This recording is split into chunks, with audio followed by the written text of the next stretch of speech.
Hello नमस्कार दोस्तों। और कैसे हैं आप लोग? ओके।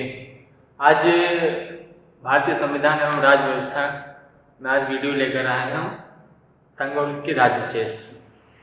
संघ और उसके राज्य क्षेत्र की वीडियो से लेकर अब आगे तक संविधान के भाग हम पढ़ेंगे और संविधान के भाग के अंतर्गत जितने भी अनुच्छेद आएंगे उनका हम बारी बारी से चर्चा करते रहेंगे।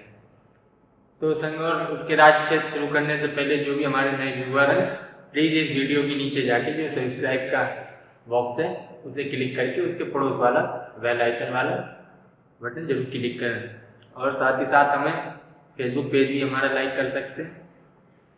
तो इसके संघ और राज्य क्षेत्र का वीडियो स्टार्ट करने से पहले मैं एक बात बताना चाहूँगा आपको कि जो भी हमारे कंप्यूटर्स हैं या जो भी हमारे प्रतियोगी हैं, जो भी इस वीडियो को देख रहे हैं, अगर वो आर्थिक स्थिति से कमज़ोर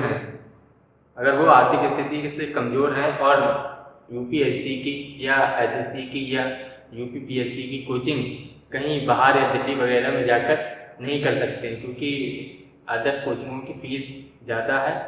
अगर वो कोचिंग नहीं कर सकते हैं किसी भी इंस्टीट्यूशन में जाकर, तो वो उत्तर प्रदेश की वेबसाइट समाज कल्याण विभाग में जाकर आईएएस पीसीएस निःशुल्क कोचिंग के लिए आवेदन कर सकते हैं। निःशुल्क कोचिंग के लिए आवेदन केवल वही व्यक्ति करेंगे जो उत्तर प्रदेश के निवासी हैं। तो इस कोचिंग के आवेदन के लिए जो भी आवेदन की डिटेल्स है वो मैं आपको एक अलग किसी वीडियो में आप तक पहुंचा दूंगा। उसकी लास्ट डेट करीब 27 या 21 नवंबर उसकी लास्ट डेट है। तब तक आप उसे अप्लाई कर सकते हैं।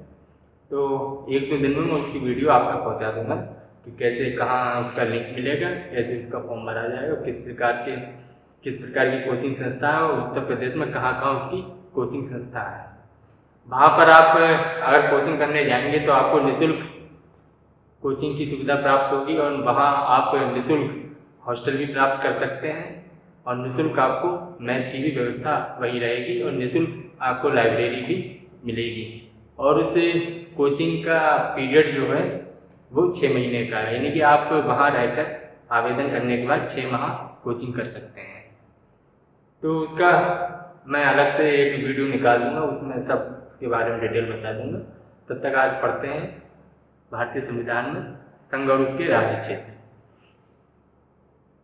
संघ और उसके राज्य क्षेत्र संविधान के भाग 1 में वर्णित है। संविधान के भाग 1 में संघ और उसके राज्य क्षेत्र हैं। संविधान के भाग 1 में संघ और उसके राज्य क्षेत्र, जैसे टॉपिक में ही मैंने ऊपर लिख दिया है। उसके बाद संविधान के भाग के अंतर्गत अनुच्छेद भी आते हैं। तो संविधान का जो भाग 1 है उसके अंतर्गत 4 अनुच्छेद हैं। 1, 2, 3, 4, केवल 4 अनुच्छेद है भाग के अंतर्गत। और भाग 1 भी संघ और उसके राज्य क्षेत्रों के बारे में है और जो हमारी संविधान की प्रथम अनुसूची है वो भी संघ और उसके राज्य क्षेत्रों के बारे में बताती है। तो संविधान के भाग 1 का जो अनुच्छेद 1 है,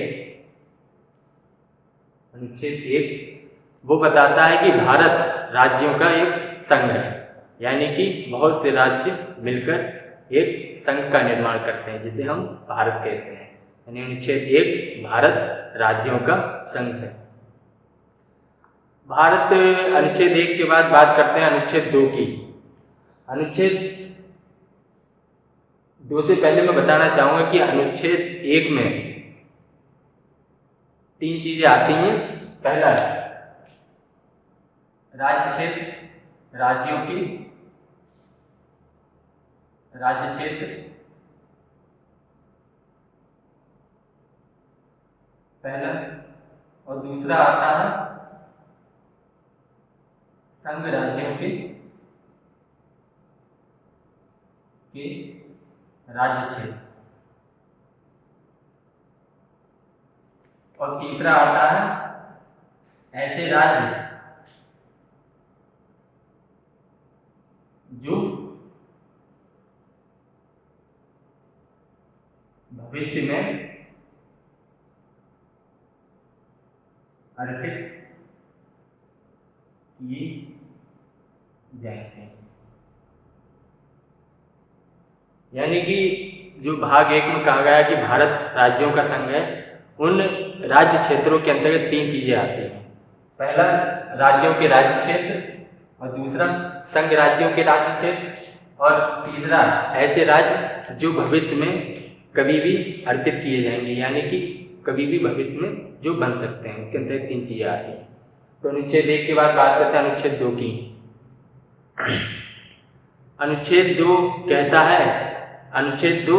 है कि संसद को नए राज्यों के गठन और वर्तमान राज्यों की सीमा और उसके क्षेत्र में परिवर्तन करने की शक्ति प्राप्त है। अनुच्छेद 2 कहती है कि संसद को नए राज्यों के गठन और वर्तमान के जो राज्य हैं उनके क्षेत्र में और बस सीमा में परिवर्तन करने की शक्ति संसद को प्राप्त है। तो संसद किसी राज्य के गठन के लिए या वर्तमान राज्य की क्षेत्र व सीमा में परिवर्तन करने के लिए एक विधेयक प्रस्तुत करती है संसद में। तो वो आज आगे बताएंगे। उसके बाद अनुच्छेद 2 के बाद बात करते हैं अनुच्छेद 3 की। अनुच्छेद 3 कहता है कि संसद यदि किसी नए राज्य का गठन कर रही है या किसी वर्तमान राज्य के क्षेत्र या सीमा में परिवर्तन कर रही है तो संसद में उस विधेयक को प्रस्तुत किया जाएगा। संसद में विधेयक वो तभी प्रस्तुत किया जा सकता है, उसके लिए पहले राष्ट्रपति से अनुमति आवश्यक है। यदि राष्ट्रपति अनुमति नहीं देता है तब तक संसद में विधेयक प्रस्तुत नहीं किया जाएगा।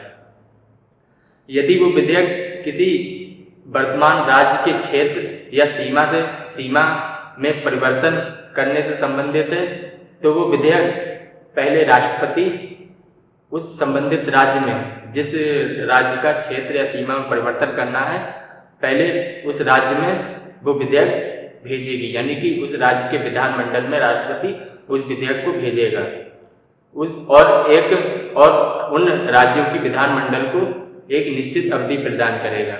यदि उस राज्य की विधानमंडल उस निश्चित अवधि में अपनी राय दे देती है तो राष्ट्रपति उस विधेयक को संसद में प्रस्तुत करेगा, और निश्चित अवधि में यदि संबंधित राज्य की विधानमंडल अगर राय नहीं दे पाती है उस विधेयक के संबंध में तब भी राष्ट्रपति को अधिकार है कि वह उस विधेयक को संसद में प्रस्तुत करे। यानी कि राष्ट्रपति राज्य विधानमंडल की किसी भी राय से बाध्य नहीं होगा, चाहे राज्य का विधानमंडल उससे संबंधित विधेयक पर राय दे या नहीं दे, राष्ट्रपति उस विधेयक को संसद में प्रस्तुत कर सकता है। बस इतनी सी राष्ट्रपति की वो है कि वो उसे राज्य की विधानमंडल से को पहले सूचना देनी होगी। मगर इसमें एक अपवाद है। यदि जम्मू कश्मीर राज्य के संबंध में यदि कोई विधेयक है, जम्मू कश्मीर राज्य के क्षेत्र या सीमा या नाम में परिवर्तन करने का अगर कोई विधेयक है तो राष्ट्रपति जम्मू कश्मीर की विधानमंडल में पहले उस विधेयक को भेजेगा, और जब तक उस जम्मू कश्मीर राज्य की विधानमंडल अपनी राय नहीं दे देती तब तक राष्ट्रपति उस विधेयक को संसद में प्रस्तुत नहीं कर सकते।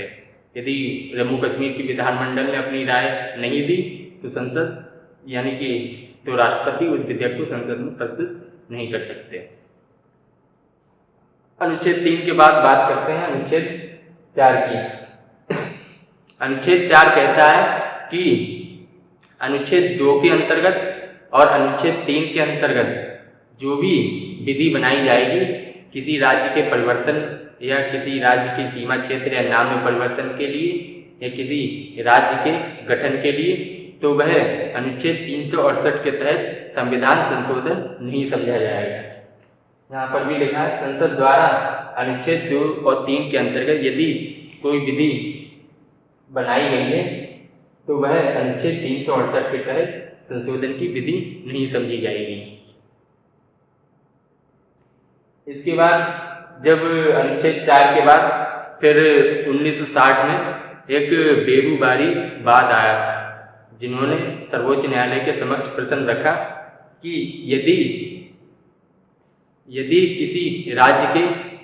कोई राज्य किसी राज्य के भूभाग को अगर अन्य किसी विदेशी राज्य को संसद अगर सौंपती है तो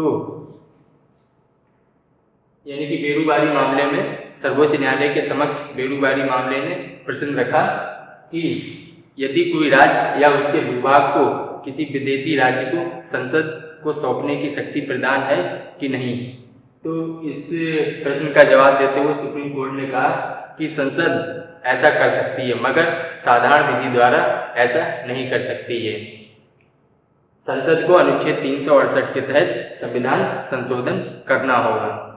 यानी कि यहाँ पर कहा गया कि अनुच्छेद 2 और 3 के अंतर्गत यदि कोई विधि बनाई जाती है राज्य के परिवर्तन या गठन या नाम से संबंधित, तो वह अनुच्छेद 368 के तहत संशोधन की विधि नहीं समझी जाएगी। मगर बेरूबारी के मामले में सुप्रीम कोर्ट ने कहा कि यदि संसद किसी भी राज्य के भूभाग को यदि किसी विदेशी राज्य के लिए सौंपती है तो वह साधारण बहुमत द्वारा ऐसा नहीं कर सकती है। यानी कि उसे अनुच्छेद 368 के तहत संविधान संशोधन करना अनिवार्य है।